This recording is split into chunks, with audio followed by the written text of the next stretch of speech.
For more than a century, Kentucky's state hospitals held thousands of people with mental illness and intellectual and developmental disabilities.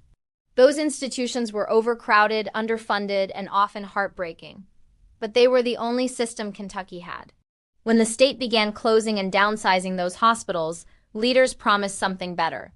People would no longer be hidden away. They would live safely in their communities. They would be supported. They would be seen.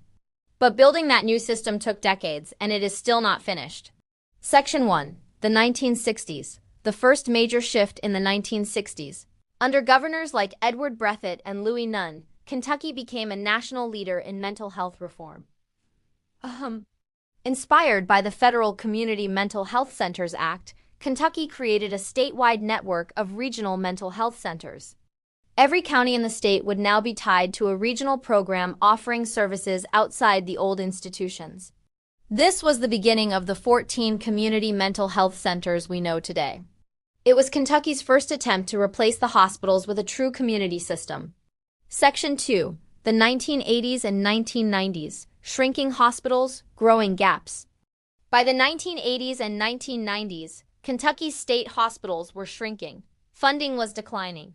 The community system was not expanding fast enough. Families, nursing homes, and local agencies became the new safety net, often without guidance or resources. People were released with fewer supports than the system had promised. This is when the deepest cracks began to appear. Section 3. The 2000s. Parity, planning, and new laws. In 2000, under Governor Paul Patton, Kentucky took two major steps forward. Mental health parity required certain insurance plans to treat mental illness the same as physical illness. And House Bill 843 established a statewide mental health and substance abuse commission, tasked with studying each region and identifying service gaps. For the first time, Kentucky recognized that closing hospitals was not enough. We had to rebuild what came next. Section 4. The 2010s. Medicaid expansion and behavioral health reform in 2013. Under Governor Steve Beshear, Kentucky expanded Medicaid. This became one of the most significant improvements in behavioral health access in state history. Hundreds of thousands of low-income adults gained coverage, including mental health and addiction treatment. This reform collided with the opioid epidemic, giving many Kentuckians access to services for the first time. Section 5. The current era. Crisis services and 988 today.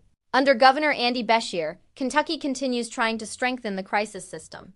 The state launched the 988 Suicide and Crisis Lifeline, expanded crisis call centers, invested in hospital supports, and increased capacity in regional mental health centers.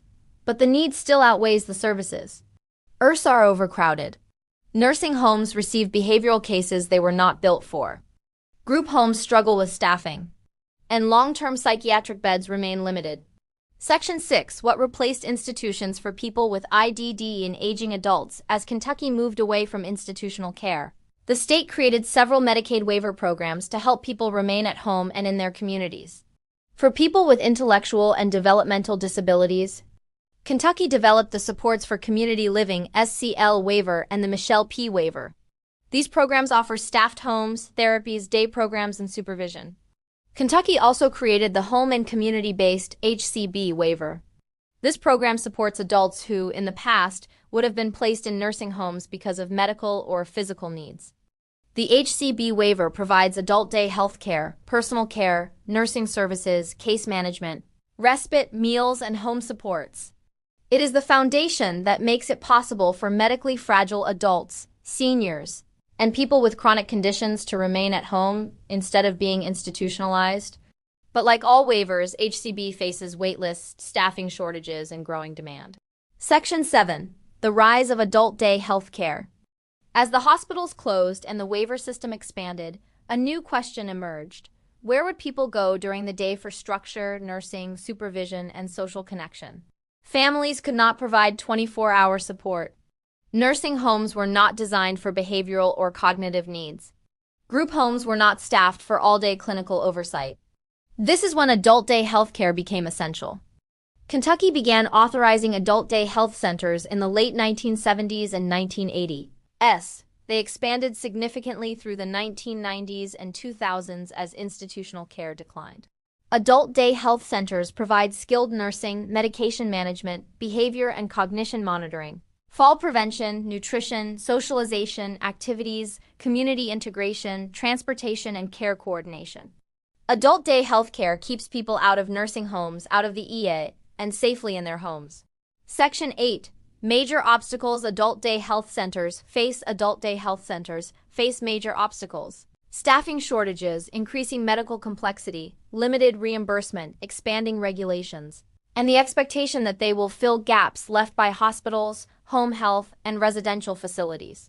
But the biggest challenge is communication. Section 9. The communication barrier with healthcare. Most healthcare providers do not truly understand what adult day health centers do. They see us as a social program, not a clinical one. Because of that misunderstanding, providers refuse to give necessary medical orders. Hospitals do not send discharge updates. Offices decline to share medical information. Medication changes are not communicated. And HIPAA is often used incorrectly as an excuse.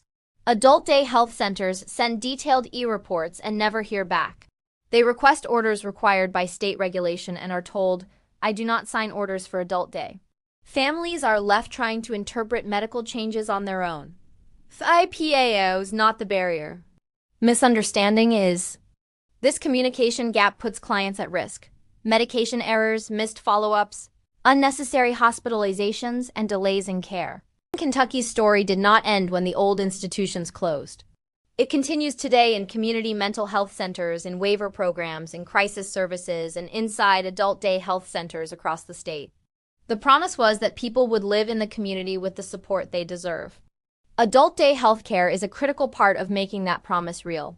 But our system is still growing, still changing, and still trying to meet the needs of the people it serves.